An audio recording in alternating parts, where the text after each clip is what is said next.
KPK bergerak usut dugaan korupsi bansos era Anies. Heru Budi mengatakan nggak bisa. Itu lama 2000 berapa 2020. Saya nggak tahu. Pasar biaya atau akan dipanggil atau bagaimana? Itu udah lama. Saya nggak masuk ke arah situ, ya silahkan aja. Tapi kan itu waktu itu kan udah selesai kan. Ya nggak bisa komentarin, silahkan nanti dibahas. Cukup. Ya begini, kalau terkait dengan pemeriksaan, saya kira siapapun yang terkait dengan kepentingan untuk diperiksa bisa saja diperiksa. Tetapi kalau dikaitkan dengan diri saya, kita paham bahwa di KPK itu kan harusnya kita paham orang-orang berintegritas ya. Ketika kemudian ada yang mengatakan bahwa saya bisa mengatur semuanya, artinya orang itu ingin mengatakan bahwa di KPK orang yang tidak berintegritas. Saya kira dia salah.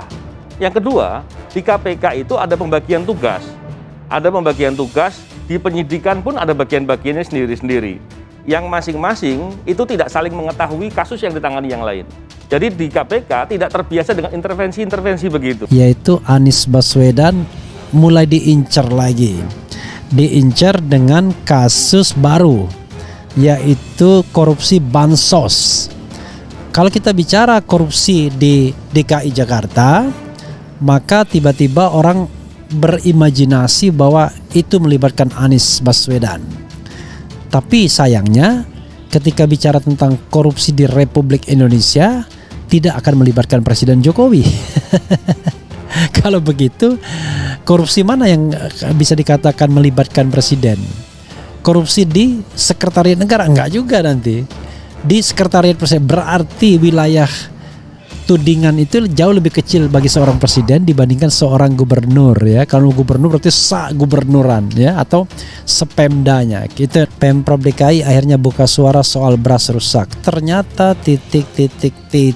Penjabat Gubernur DKI Jakarta Heru Budi Hartono memilih bungkam terkait Komisi Pemberantasan Korupsi atau KPK yang menanggapi terkait dugaan korupsi bantuan sosial. Ketika ditanya, dirinya enggan berkomentar. Nggak bisa komentari, silakan nanti dibahas oleh KPK. Tutur Heru di Jakarta Selatan pada Jumat 13 Januari. Ia merasa dugaan korupsi bansos yang terjadi pada 2020 lalu tak ada kaitannya dengan dirinya yang baru menjabat sebagai PJ Gubernur 17 Oktober 2022. Ketika itu Kepala Daerah DKI adalah Anies Baswedan. Karena itu dirinya tidak ingin melakukan penelusuran lebih jauh soal dugaan itu. Itu lama tahun 2020, saya nggak tahu, saya nggak masuk ke arah situ. Tapi kan waktu itu penyaluran bansos sudah selesai kan? Demikian ungkapnya. Diketahui Komisi Pemberantasan Korupsi menanggapi kabar dugaan korupsi bantuan sosial pandemi COVID-19 tahun 2020 yang disebut-sebut terjadi pada mantan Gubernur DKI Jakarta, Anies Baswedan.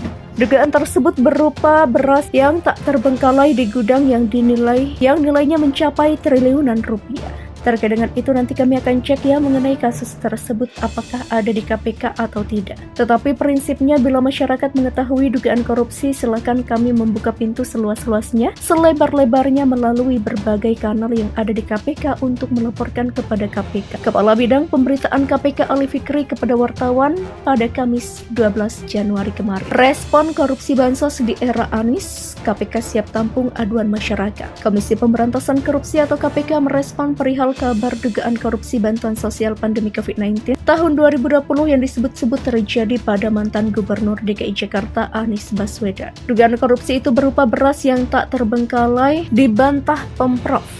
Sebelumnya Pemprov DKI Jakarta membantah soal dugaan korupsi bantuan sosial di era Gubernur Anies Baswedan. Info yang menyebut beras rusak 1000 ton di gudang Pulau Gadung, Jakarta Timur disebut bukan untuk bansos. Hal ini disampaikan PLT Kepala Badan Pembinaan Badan Usaha Milik Daerah atau BPBUMD Fitria Rahadian. Ia menyebut beras yang tersimpan di gudang itu milik Perumda Pasar Jaya. Sebelumnya beredar di media sosial dugaan korupsi bantuan sosial saat pandemi COVID-19 di era ex-Gubernur Anies Baswedan tahun 2020 lalu, salah satunya terkait pengadaan beras yang mencapai harga triliunan rupiah malah terbengkalai hingga rusak di gudang penyimpanan. Hal ini disampaikan oleh pemilik akun media sosial Twitter @kurawa lewat cuitannya. Awalnya pemilik akun itu mengaku mendapat informasi soal penimbunan beras di gudang milik Perumda Pasar Jaya di kawasan industri Pulau Gadung, Jakarta Timur. Perumda Pasar Jaya merupakan penerima anggaran terbanyak untuk pengadaan bansos sembako di Jakarta dari anggaran 3,65 triliun rupiah. 2,85 triliun rupiah diantaranya diberikan kepada BUMD itu. Dinas Sosial DKI menunjuk 3 rekanan terpilih untuk menyalurkan paket sembako senilai 3,65 triliun rupiah lewat Perumda Pasar Jaya, PT Food Station dan PT Trimedia Imaji Rekso Abadi, di mana porsi terbesar diberikan kepada Perumda Pasar Jaya senilai 2,85 triliun. Mengapa? Ujar Kurawa. Disebutkannya usai mendapat informasi itu dia mendatangi gudang penyimpanan beras yang dimaksud. Di lokasi terdapat 1.000 ton beras dengan bentuk paket 5 kg di tempat penyimpanan itu. Seharusnya, kata Kurawa, beras ini disalurkan pada 2020 sampai 2021 untuk masyarakat di masa pandemi.